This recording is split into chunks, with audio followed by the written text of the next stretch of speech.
Ravi de vous retrouver encore une fois, chers téléspectateurs de la BTV. Alors bonsoir, bonjour, dépendamment de la localité actuelle de chacun d'entre vous. Bienvenue dans cette édition du journal vespéral parlé en langue française dont j'ai l'honneur de vous présenter. D'abord, les grands titres. Les grands détourneurs de fonds au Burundi sont les Burundais eux-mêmes. La preuve, en aide des 17 milliards détournés par les dirigeants de l'ODK pendant une période de 4 ans. Pour que la problématique liée à l'insalubrité trouve une solution durable dans le pays, il est nécessaire que la loi sur cette dernière soit adoptée. Les détails et d'autres informations dans un instant. Bienvenue encore une fois. Les grands détourneurs de fonds au Burundi sont les Burundais eux-mêmes. La preuve en est des 17 milliards détournés par les dirigeants de l'ODK pendant une période de 4. Regrette Evariste Ndayishimiye, président de la République du Burundi. Les détails dans son reportage. Evariste Ndayishimiye, président de la République du Burundi, demande aux Burundais de changer de mentalité car les grands détourneurs de fonds sont les Burundais eux-mêmes. Usanga ababikurikirana dufashe nk'irishirahamwe ntuze Murcap ni organisation internationale. Comparativement aux données des organes internationaux œuvrant dans le secteur du café, comme l'Organisation internationale du café, leurs chiffres sont totalement contraires à ceux de l'ODK et malheureusement, l'ODK donne des chiffres très bas, c'est-à-dire que nous avons perdu 17 milliards. Imaginez la quantité de carburant que nous avons perdu ou bien des médicaments. Combien de personnes ont perdu leur vie? Concernant les mines, je ne vois pas même comment le dire. Parce que là, c'était comme un dos où le pays prend sa propre richesse et la donne gratuitement à un particulier sans aucune poursuite. Imaginez vendre 2000 tonnes de mine à les qualifiant de terres rares sans toutefois spécifier de quelle terre rare s'agit-il.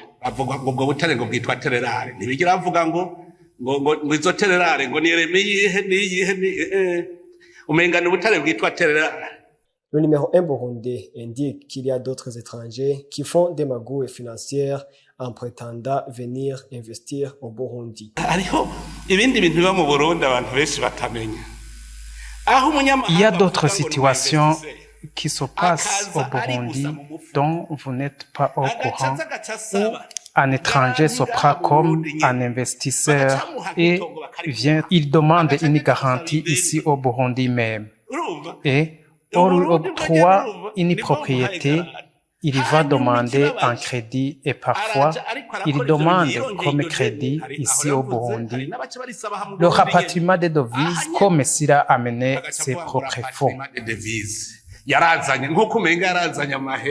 Cela a été dit lors d'une conférence débat tenue le 20 août dernier entre l'économiste professeur Léos Ndikumana et différentes autorités du gouvernement du Burundi. Pour que la problématique liée à l'insalubrité trouve une solution durable dans le pays, il faut que la loi sur cette dernière soit adoptée, dit Fabrice Manirakiza, président de l'association Ubaka Nation Group.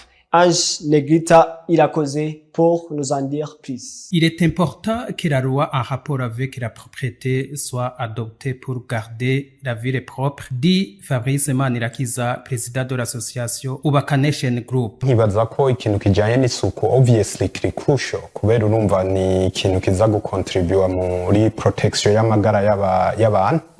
Je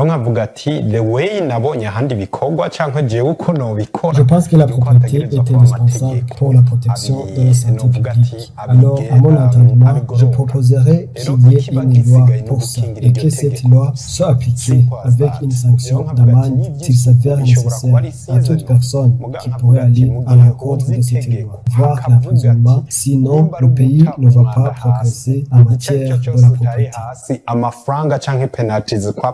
zinganuku kandi utazitanze urafungwa uwo ari we wese azogendera kuri iryo tegeko. Ariko mu gihe abantu babonye yuko ari ibintu biza bigashuha bikazima, numva umenga n'ubundi tuzoguma biri muri iyo wave itaguma hamwe. Il indique cependant comment on peut garder une ville propre et la manière dont les associations le fait. Abo bene gihugu n'uburongozi buba bukenewe gusa kuko twese dukurikira umurongo umwe. Umwene gihugu mu gihe atabonye uwuza kumwereka itegeko. Un citoyen poursuit une ligne tracée par son gouvernant. À l'absence de cette dernière, le citoyen le fait de sa propre manière. Il est difficile de dire à un citoyen de changer de comportement alors qu'il a faim. Le changement de mentalité se fait à une personne qui a mangé. L'exemple que je peux donner, une personne peut être ordonnée de ne pas utiliser les charbons qui enfiment la maison et les autres maisons en parallèle. Kirazira kukora kuteka ku makara canke kunki aza ku spreading umwotsi ushobora gucafuza izindi nzu. Urumva iyo mutual understanding turayidefiniza.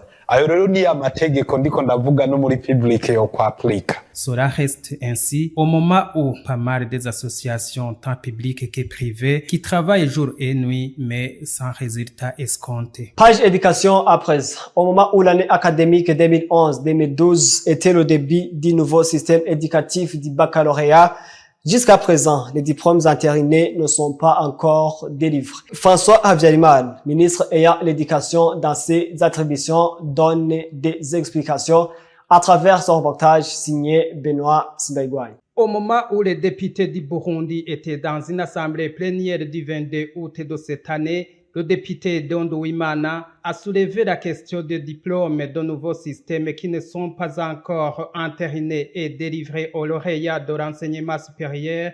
François Habyarimana, le ministre ayant l'enseignement supérieur dans ses attributions, a répondu ainsi. Ariko bwambere baza gusigura ikibituma Commission nationale d'enseignement des diplômes yari hari kuva kera ariko ico gihe twari tukiri muri ancien système nta ngorane n'imwe yari ihari. Je vais d'abord vous dire les causes de ce retard. La Commission nationale d'entérinement des diplômes existe depuis longtemps, mais comme on était dans l'ancien système, il n'y avait aucun problème car les étudiants qui défendent les mémoires de fin d'études étaient encore très peu et la commission chargée d'entérinement s'en occupe rapidement. Mais avec ce nouveau système, beaucoup d'étudiants finissent leurs études en même temps.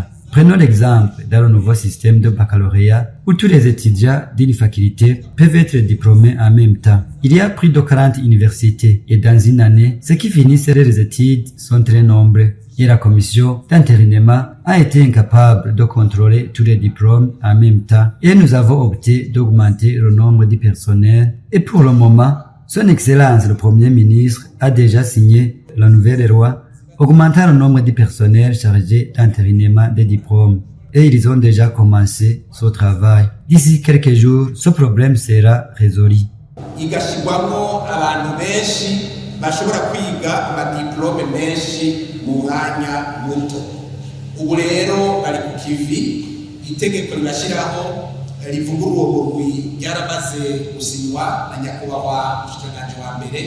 Ubu bari ku kivi, ubu umurindi wo gutunganya izo diplome ni mwiza cyane rwose mu minsi ico kibazo kizohera. Rappelons que le système éducatif du nouveau système baccalauréat a débuté avec une année académique 2011-2012, mais jusqu'à présent, les diplômes entérinés ne sont pas encore délivrés. Sport à présent pour l'avant-dernière actualité de notre journal. Les préparatifs de la compétition internationale de volley beach vont montrer, comme le confirme Jean-Christophe Irambona, chargé de la communication au sein de la Fédération burundaise de volleyball, à travers son reportage signé Gilles Vernet Nakiman. À 15 jours seulement du début de la compétition internationale de volley beach qui se déroulera au Burundi, les préparatifs vont montrer, comme l'indique Jean-Christophe Irambona, chargé de la communication à la Fédération burundaise de volleyball. Les préparatifs sont, je dirais, à 75%, parce que les terrains sont déjà disponibles. Vous savez, le bord du lac Tanganyika, la plage. Il y a eu une réussite dans l'organisation de la compétition qui s'est passée l'année dernière ici à Bujumbura. Je dis cela sur une base des des messages de remerciement, des messages d'appréciation de la part des joueurs internationaux, de la part de la Fédération internationale. Et c'est la raison pour laquelle d'ailleurs elle nous a proposé d'abriter encore une fois cette compétition grâce à la capacité d'organisation du comité ici de la Fédération burundaise de volleyball, mais aussi grâce aux différents potentiels qu'offre le Burundi.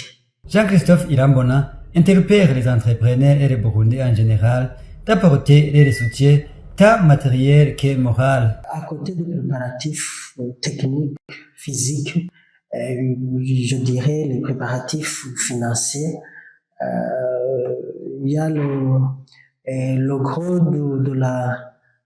du coût total des activités sera financé par l'État du Burundi via le ministère qui a dans ses attributions le sport. Ces moyens ne sont pas suffisants, raison pour laquelle je profite de l'occasion pour interpeller les bailleurs, les amis du volleyball, les amis de la fédération, à venir soutenir la fédération parce que c'est une activité grandiose qui demande trop de moyens. Cette compétition débutera du 11 au 14 septembre et 17 pays participeront, y compris le Burundi, pays hôte. Place maintenant à l'actualité internationale avec Brenda Debord. Au Niger, dans le village d'Ndunga Tahey, situé à une quinzaine de kilomètres de Niamey, le séquelles des fortes pluies enregistrées il y a une semaine sont encore bien visibles. Les conséquences de ces pluies diluviennes ne se limitent pas à ce village. La principale route reliant Ndunga Tahey à la capitale a été coupée en deux, tandis que deux autres voies ont été submergées. Conséquence, Niamey est coupé du reste du pays, mais aussi des produits nécessités comme le carburant.